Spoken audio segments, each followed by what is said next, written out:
يا آل طه أنتم نور لنا والشمس منكم تستمد سناها. الخير كل الخير عند ولائكم وبكم نجاة النفس حين رداها.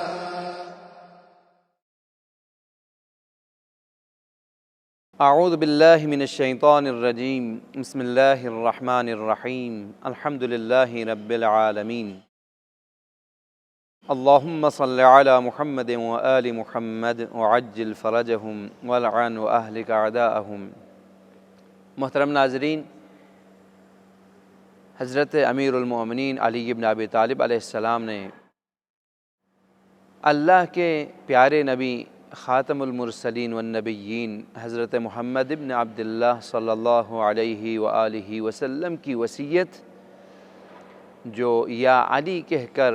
امیر المومنین علی بن ابی طالب علیہ السلام کے حوالے فرمائے تھے، ہم آپ کی خدمت میں بیان کرنے کی کوشش کر رہے ہیں۔ دوستو، ہم ابتدا میں عرض کر چکے ہیں اور بار بار دہرا رہے ہیں کہ ہم عربی سے اپنی زبان میں اردو میں ترجمہ کرنے کی کوشش کر رہے ہیں، ورنہ یہ وہ احادیث ہیں انشاءاللہ آپ اپنی ڈائری میں نوٹ کریں گے، اور نوٹ کرنے کے بعد یہ حدیث، یہ احادیث، یہ وصیتیں آپ کے پاس محفوظ رہیں گی۔ جہاں کہیں پر بھی مساجد میں، امام بارگاہوں میں، پروگراموں میں علماء سے جب آپ کی ملاقات ہو تو علماء کے حضور ان احادیث کو پیش کیجئے، تاکہ آپ کے لیے وہ تفسیر بیان کریں اور کھول کر ایک ایک لفظ معنی کے ساتھ آپ کے سامنے پیش کریں، تاکہ ہم زیادہ سے زیادہ اہل بیت اطہار کی فرامین سے، خصوصاً رسول گرامی اسلام صلی اللہ علیہ وآلہ وسلم کی وصیتوں سے استفادہ کریں، فائدہ اٹھائیں، اور ایسے فائدہ اٹھانے میں خود بھی فائدہ اٹھائیں، دوسروں کو بھی فائدہ اٹھانے کا موقع عطا کریں، جس کا فائدہ یہ ہوگا، جس کا فائدہ کیا ہوگا؟ فائدہ یہ ہوگا کہ ہم اہل بیت کے فرامین، ہم رسول گرامی اسلام کی وصیتیں ہر جگہ پہنچانے میں سہیم رہیں گے، حصہ دار رہیں گے، اور اس کے اثرات انشاءاللہ ہماری پوری کمیونٹی میں، جہاں جہاں پر ہم بستے ہیں، جہاں جہاں پر ہماری زندگی ہوتی ہے، پورا معاشرہ اسی کے لپیٹ میں آ جائے، اور برائیوں کی جگہ اچھائیاں لے لیں، جو کہ ہم میں سے ہر ایک کی ذمہ داری ہیں۔ ہم میں سے ہر ایک کی ذمہ داری کچھ اس طرح سے کہ جب ہم اپنی انفرادی اس ذمہ داری کو اپنائیں گے تو وہ ذمہ داری ایک ایک فرد کو چن چن کر جب عمل پیرا ہونے کے حوالے سے دیکھا جائے گا تو آخر میں ایک اجتماع، ایک آخر میں معاشرے کی شکل اختیار کر جائے گی، جو کہ انشاءاللہ اصلاح کے حوالے سے اس کا حصہ دار بھی آپ رہیں گے، اور نہ صرف حصہ دار بلکہ اس کام کی بنیاد رکھنے میں، رسول گرامی اسلام کی وصیتوں کو پہنچانے والوں میں میرا اور آپ کا بھی نام ہوگا۔ جب تک ان وصیتوں پہ مومنین عمل پیرا ہوتے رہیں گے، اس وقت تک میرا اور آپ کا نام اور ہمارے لیے اس کا اجر و ثواب لکھتا جائے گا۔ آج جس وصیت کو آپ کے حضور پیش کر رہا ہوں، اس وصیت کا سلسلہ کچھ اس طرح سے ہیں۔ قال رسول اللہ صلی اللہ علیہ وآلہ وسلم، رسول گرامی اسلام صلی اللہ علیہ وآلہ وسلم کا ارشاد ہے، یا علی، اے علی،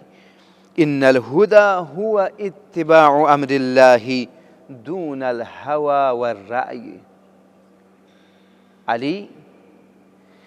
ہدایت، بے شک ہدایت صرف اور صرف اللہ کے اوامر کی پیروی کرنا، دون الہوى والرأی،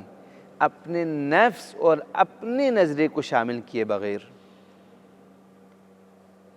اپنے نظریے کو، اپنے ہوا اور ہوس کو شامل کیے بغیر اللہ کا امر کیا ہے، اللہ کا فرمان کیا ہے، اس کی پیروی کرنے کا نام ہے ہدایت۔ شاید بہت سارے جوانوں کے ذہنوں میں یہ باتیں تھیں یا ہوں گے کہ ہدایت اور ضلالت، ہدایت اور گمراہی، راہ دکھایا جانا اور دکھانا، اور اس کے مقابلے میں گمراہ ہونا۔ تو دیکھیں یہ دو کلمے ہیں جو عام طور پر استعمال ہوتا ہے۔ وہ شخص ہدایت پہ ہیں، ہادی ہیں، وہ شخص مضل ہیں، گمراہی پہ ہیں۔ تو کیسے پتہ چل جائے؟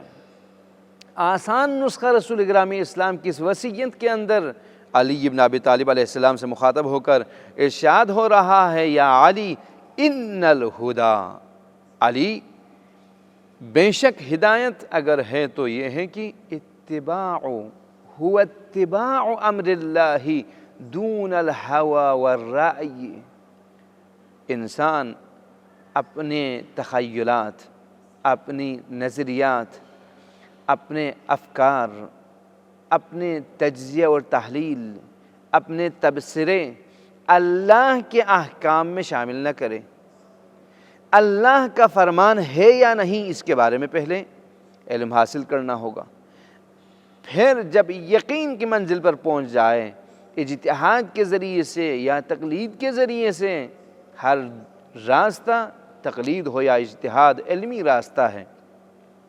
اس لیے کہ اجتہاد میں انسان خود زحمت کرتا ہے، اٹھاتا ہے، اور علم کے اس راستے کو پا لیتا ہے اور یقین کر لیتا ہے کہ یہ اللہ کا حکم ہے، یہ اللہ کا فرمان ہے، یہ اللہ کا ارادہ اس کے اندر موجود ہے اس کام کے انجام دینے میں۔ اسی طرح سے اور یہی کام ہے جو اللہ کی مخالفت اس کے اندر موجود ہے اور اس سے بچتا ہے۔ یہ تو ہو گیا خود بہت ڈائریکٹ علم حاصل کر رہا ہے، لیکن کبھی تقلید یعنی جس نے زحمت اٹھائی ہے، محنت کی ہے، کوششیں کی ہیں، اور کوششوں کے ذریعے سے اپنے آپ کو اس مقام تک پہنچایا ہے جس کے اندر وہ جانتا ہے کہ یہ اللہ کا فرمان ہے، یہ اللہ کا حکم ہے، یہ اللہ کی اطاعت ہے، یہ اللہ کی مخالفت ہے، اس ہستی کے پیچھے چلتے چلتے اپنی اس جہالت کو علم میں بدل دینا، تقلید اسی کا نام ہے۔ میں خود تو عالم نہیں بن سکا، لیکن دوسرا جو عالم ہے، جو جاننے والا ہے، اس کی پیروی کرتا ہوں اس لیے کہ وہ جانتا ہے۔ تو دیکھیے ان دونوں طریقوں سے انسان اللہ کے فرمان کے بارے میں معلومات حاصل کر سکتے ہیں۔ جب انسان کو اللہ کے فرمان کے بارے میں علم حاصل ہو، اب رہ جاتا ہے اس کی اطاعت، اس کی پیروی، اس کے مطابق چلنا۔ کہیں پہ کہا گیا رک جا، وہ رک جاتا ہے۔ کہیں پہ کہا گیا ہو کہ اس کام کو انجام دے دینا، انجام دے دیتا ہے۔ اپنی منمانیاں دون الہوى، اپنی اپنے اندر جو نفس کی خواہشات ہیں، اپنی جو خواہشات اس کو اس میں شامل نہیں کرتا، اور اپنے نظریے کو بھی شامل نہیں کرتا، بلکہ اطاعت کرتا ہے۔ جوانوں، بہت کچھ باتیں مختلف جگہوں پر آپ سنتے ہیں تو اکثر جگہوں پر تبصرے ہوتے ہیں، تجزیہ تحلیل ہوتے ہیں، اپنی نظریات ہوتے ہیں، اللہ کا حکم نہیں ہوتا۔ لہٰذا اس میں فرق کیجئے گا، اس لیے کہ ہدایت لوگوں کے نظریات پہ چلنے کا نام نہیں ہے، ہدایت لوگوں کے آراء اور تبصرے، تجزیہ تحلیل پہ چلنے کا نام نہیں ہے، بلکہ اللہ کے حکم کے بارے میں علم حاصل کریں۔ جب اطمینان حاصل ہو اللہ کا حکم ہے تو اس کے مطابق چلنے کا نام ہے ہدایت۔ رسول گرامی اسلام صلی اللہ علیہ وآلہ وسلم کی یہ وصیت ہے امیر المؤمنین سے مخاطب ہو کر۔ پھر ارشاد فرماتا ہے وَكَأَنَّكَ بِقَوْمٍ، علی اے علی، گویا کہ وہ وقت آئے گا جس میں آپ دیکھیں گے بقوم، ایک ایسے گروہ کو، ایک ٹولے کو آپ پائیں گے۔ جوانوں بہت ہوشیار رہنا، ٹولے کو پائیں گے، گروہ کو پائیں گے، قبیلے کو پائیں گے، معاشرے کو پائیں گے۔ وہ کیا کر رہے ہوں گے؟ قد تأولوا القرآن وأخذوا الشبہات واستحلوا الخمر بالنبیذ۔ تو ارشاد فرما رہا ہے اس وقت یہ لوگ قرآن کی تعویل کر لیں گے اپنی طرف سے۔ قرآن کی آیت ارشاد فرما رہا ہے اس طرح سے، قرآن کی آیت کی روح سے یہ ہیں، اور قرآن کی آیتوں کی تعویل اللہ اور راسخون فی العلم، اللہ اور محمد و آل محمد کے علاوہ کسی کے لیے تعویل کی اجازت نہیں ہے، صلوات اللہ وسلامہ علیہم اجمعین۔ یعنی تعویل اگر کرنا ہے، مراد یہ ہے کہ یہ آیت اس کا ایک ظاہری ترجمہ ہے، وہ تو شاید بہت سارے لوگ ظاہر میں سمجھ سکیں، لیکن تعویل یعنی اس آیت کو دیکھنے کے بعد اللہ تعالیٰ کا جو مقصود ہے، اللہ کا جو ارادہ ہے، اللہ کے وہ احکام، وہ محرمات، وہ واجبات، وہ چیزیں جو اللہ پہنچانے کا ارادہ رکھتا ہے، اس کے حوالے سے بیان دینا کہ اس آیت میں ترجمہ تو یوں ہے لیکن اس کی حقیقت اس طرح سے ہے، اس حقیقت کی طرف اشارہ کرنے کے لیے ضروری ہے۔ دیکھیں ایک عقلی بات ہے، یا خود اللہ بیان کریں یا اللہ کے اپنی طرف سے کوئی نمائندہ ہو جس کو اللہ نے بتا دیا ہو کہ میرا ارادہ یہ ہے، اس کے علاوہ تو کوئی بیان نہیں کر سکتا۔ آپ اپنے ملک میں دیکھ لیجئے، اپنے چھوٹے سے کنبے کے اندر دیکھ لیجئے، اگر ملک کا وزیر ہیں، صدر ہیں، وزیر اعظم ہیں، اگر وہ کچھ کہنا چاہیں وہ کہہ دیں تو آپ سمجھ لیتے ہیں کہ اس نے خود کہا ہے۔ کنبے کا جو سربراہ ہیں، آپ کے گھر میں جو باپ ہیں، دادا ہیں، وہ کہیں کہ فلان مطلب، تو آپ سمجھ گئے کہ انہوں نے خود کہا ہے۔ لیکن ایک مرتبہ آپ نے دیکھ لیا کہ وہ تو نہیں کہہ رہے ہیں، باہر کو کوئی آدمی کہہ رہا ہے جس کا کوئی رابطہ ہی نہیں اس ملک سے، تو آپ قبول نہیں کرتے۔ کیوں؟ اس لیے کہ اس شخص کا اس سے کیا ربط اور اس کے دل میں کیا تھی اس کو کیا پتہ، مگر یہ کہ اگر اس گھر میں باپ اور دادا موجود ہیں اور ان کے بعد جو سب سے بڑے بھائی ہیں وہ اگر کسی مطلب کو بیان کریں تو آپ سمجھ لیں گے چونکہ بھائی گھر میں باپ اور دادا کے بعد تو ان کا مقام ہے، حتماً ہی ان کی طرف سے، اور یہ بھی بتا دیں کہ باپ نے مجھے خود بتا دیے کہ ان کا ارادہ یہ ہے۔ اگر باپ کی طرف سے نسبت کو ہٹایا جائے کہ باپ نے مجھ تک یہ بات پہنچائی ہے، میں نے ان کے ذریعے سنا ہے اور آپ کو سنا رہا ہوں، یا مجھ سے کہا ہے کہ میرا مقصد یہ ہے اس کو پہنچا دو، اس کے علاوہ بھائی کو بھی پتہ نہیں چلتا۔ وزیر اعظم اگر ہیں تو پھر اس کا جو سیکرٹری ہیں وہ بیان کریں کہ انہوں نے خود بتا دیا ہے، ورنہ کیسے پتہ چلے گا نہ سیکرٹری کو نہ کسی اور کو۔ یہاں پہ اللہ کا ارادہ کیا ہے تاکہ آیت کی تعویل کریں، تو جب تک اللہ سے اس کے علم کا رابطہ نہ ہو، جس طرح رسول گرامی اسلام کو یہ مقام حاصل ہیں، جس طرح سے محمد و آل محمد کے لیے یہ حاصل ہیں، اس لیے کہ رسول گرامی اسلام صلی اللہ علیہ وآلہ وسلم نے اپنے بعد اپنے آل کو، اہل بیت کو دکھایا، علی بن ابی طالب علیہ السلام سے لے کر حضرت حجت بن الحسن عجل اللہ تعالی فرجہ الشریف تک ان ہستیوں کے لیے وہ علم عطا کیا، تو یہ اللہ کے ارادے سے واقف ہیں اس سلسلے کے ساتھ۔ تو یہاں پر ارشاد ہو رہا ہے وَأَخَذُ الشُّبْهَاتِ، قرآن میں وہ چیزیں جس کے لیے کئی معنی پیدا ہو سکتے ہیں یہ اسی کو لے لیتے ہیں۔ یہ وہ لوگ ہیں جو ہدایت سے دور ہوتے ہیں، ان کی نشانیاں وہ قرآن کی تعویل کر لیتے ہیں، اور قرآن کے اندر بہت سارے الفاظ ایسے ہیں جس کا ایک سے زیادہ معنی بن سکتا ہے، تو ایک سے زیادہ معنی بننے والے الفاظ کو لے لے کر وہ آپ کو سناتے جائیں گے اور کہیں گے مراد یہ ہے۔ مراد اپنا پیش کر رہا ہے، نظریں اپنا پیش کر رہا ہے، تحلیل اور تبصرے اپنا پیش کر رہے ہیں، اور آیت قرآن کی سنا رہے ہوتے ہیں۔ اور قرآن میں بھی وہ آیتیں وہ استعمال کریں گے جس کے اندر کئی معنی پیش آ سکتا ہے ایک لفظ کے لیے۔ اگر یہ بیان کرنے والا ہے تو پھر ان صریح آیتوں سے کیوں اپنے لیے استفادہ نہیں کرتا؟ تو جوانوں کو ہوشیار رہنے کی ضرورت ہے۔ اور یا علی ایک ایسا وقت آئے کہ جس میں آپ دیکھیں گے وَاسْتَحَلُّ الْخَمْرَ بِالنَّبِيذِ، نبیذ کے نام سے، فقاء کے نام سے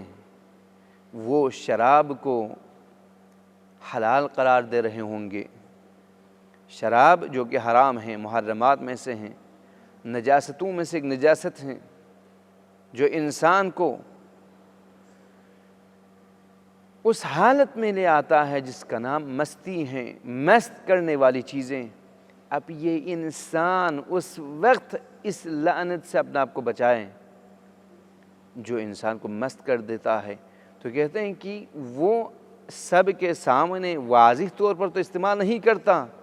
واضح طور پہ استعمال نہیں کرتا، بلکہ اس حد تک شراب کو لے کر اس کے اندر پانی ملا کے گویا لوگ جب اس کو دیکھیں تو سمجھ لیں کہ پانی پی رہا ہے، گویا اس کے اندر مختلف شربتوں کو ڈال کے ملا کے، جیسے لوگ جب دیکھیں تو سمجھ جائیں کہ یہ تو شراب نہیں پی رہا ہے بلکہ کوئی شربت پی رہا ہے۔ کہتے ہیں کہ دیکھیں اس طریقے سے ملاوٹ کے ذریعے سے وہ شراب کو حلال قرار دینے کے در پہ ہیں۔ شاید ہمارے بہت سارے جاننے والے کہیں کہ نبیذ جو کا پانی، جس کے بارے میں علماء توضیح دیتے ہیں کہ جب شراب بننے سے پہلے کی جو کیفیت ہے اس حالت کے بارے میں، تو وہ فقہی مسئلہ ہے۔ علماء فرماتے ہیں یہاں پہ مراد بعض افراد تھے، تاریخ اسلام نے یہ چیزیں لکھی ہیں کہ جو مختلف مناصب پہ تھے، منصب پہ، عہدے پہ فائز تھے، جب ان کے کٹورے سے، ان کے گلاس سے ان کے غلام نے پانی پی لیا تو وہ مست ہو گیا، شور شرابہ ہوا، پکڑ کے لائیں حد جاری کرنے کے لیے، پوچھا تم نے کیوں شراب پی لی؟ اس نے کہا میں نے شراب تو نہیں پیا جناب عالی، آپ کے گلاس میں جو پانی تھا میں نے وہ پی لیا ہے، اس میں پانی ڈال کے پی لیا ہے۔ تو اس نے کیا کہا؟ جواب میں یہ کہا کہ میں تو اس میں پانی ملا کے اس طرح اس کو پتلا کر کے پی لیتا ہوں کہ اس کا اثر کم ہو جائے، یعنی وہ خود سے شراب پیتا تھا۔ تو دیکھیے یہاں پہ فرماتے ہیں کہ وہ اس طرح سے، اس کے بعد والبخس بالزکاة والسحت بالہدیہ، یہ وہ لوگ ہیں جو برے راستوں کو اپناتے ہوئے آگے بڑھتے جائیں گے۔ دیکھیے گا والبخس بالزکاة، ایسی چیزیں جو ناکارہ ہیں، جو کسی کام کا نہیں آتا، وہ پیسے جو کسی فقیر کا بھی کام نہ آئے وہ لے جا کے چندہ دیں گے ان جگہوں پہ جہاں پہ انسان کو بہت بڑا کوئی کام کرنا ہو، یعنی ہر وہ چیز جس کی اہمیت نہیں ہے، اہمیت نہ ہونے والی چیزوں کو زکوٰۃ اور صدقات کی شکل میں دینے والے ہوتے ہیں۔ یہ وہ لوگ ہیں جو صرف قرآن کی تعویل نہیں بلکہ والسحت بالہدیہ، وہ حرام کھا لیتے ہیں، حرام کھا لیتے ہیں، ربا لے لیتے ہیں، رشوت لے لیتے ہیں، لیکن کس نام سے؟ تحفے کے نام سے، ہدیے کے نام سے، گفٹ کے نام سے وہ دے دیتے ہیں، لے لیتے ہیں، جبکہ وہ ہدیہ نہیں ہوتا، وہ یا سود ہوتا ہے یا وہ رشوت ہوتا ہے۔ اس کے بعد ارشاد ہو رہا ہے قلت، میں نے عرض کیا یا رسول اللہ فما هم اذا فعلوا ذلك، یا رسول اللہ تو یہ لوگ کس گروہ سے ہوں گے جب ایسا کرنا شروع کریں گے؟ یعنی وہ قرآن کی تعویل کریں گے اپنے نظریے کے مطابق، وہ ہدایت کا راستہ بظاہر اپنا لیتے ہیں لیکن اپنے نظریے اور اپنے افکار کے مطابق، اپنے ہوا اور ہوس کے مطابق، وہ شبہات کے ذریعے سے اپنے دنیا کو بچانے کی کوشش کریں گے، جو شراب کو حلال کرنے کے راستے بنائیں گے، زکوٰۃ کی جگہ ناقابل اور ایسی چیزیں جس کی کوئی قیمت نہ ہو ان کو زکوٰۃ کے طور پر، صدقے کے طور پر دیں گے، وہ لوگ ہدیے اور تحفے کے نام سے حرام کھائیں گے۔ تو یہ لوگ کس گروہ میں سے ہوں گے؟ اہم اہل ردہ ام ہم اہل الفتنہ، یہ لوگ مرتد ہوں گے یا فتنے والوں میں سے ہوں گے، فتنہ کرنے والوں میں سے ہوں گے۔ اس لیے کہ یہ لفظ فتنے کا جو لفظ ہے ایک ایسا لفظ ہے جو عام طور پر بہت سارے لوگ استعمال کرتے ہیں کہ فتنہ کر رہے ہیں، جی فتنہ ہو رہا ہے، جی فتنے کی مذمت ہے، مخالفت ہے وغیرہ وغیرہ، لیکن رسول اکرم اسلام وصیت میں ارشاد فرما رہا ہے کہ فتنے سے کیا مراد ہیں۔ شاید بہت سارے افراد جو فتنے کا رٹ لگا رہے ہوں لیکن خود سے فتنہ کرنے والے میں سے ہوں، اس روایت کے مطابق۔ وہ کیسے؟ قال رسول اللہ صلی اللہ علیہ وآلہ، اس سوال کے جواب میں اللہ کے پیارے رسول نے ارشاد فرمایا ہم اہل فتنۃ، یہ لوگ فتنہ پھیلانے والوں میں سے ہیں، اہل فتنہ ہیں۔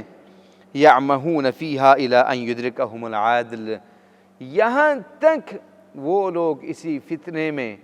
مصروف رہیں گے، مشغول رہیں گے، اندھے پڑے رہیں گے، اسی میں گٹھتا رہے گا۔ کب تک؟ یہاں تک کہ عدل ان تک پہنچ جائے۔ فقلت، امام علی علیہ السلام فرماتے ہیں میں نے عرض کیا یا رسول اللہ العدل منا ام من غیرنا، اللہ کے پیارے رسول، عدل ہم میں سے، ہم اہل بیت میں سے ہیں، ہم محمد و آل محمد کی طرف سے ہوں گے یا دوسروں کی طرف سے عادل ہوں گے؟ تو رسول اللہ نے ارشاد فرمایا فقال بل منا، ہماری طرف سے ہوں گے عادل، یعنی سوائے محمد و آل محمد کے عدل کا کوئی رٹ نہیں لگا سکتا، کوئی نعرہ نہیں لگا سکتے۔ اس لیے کہ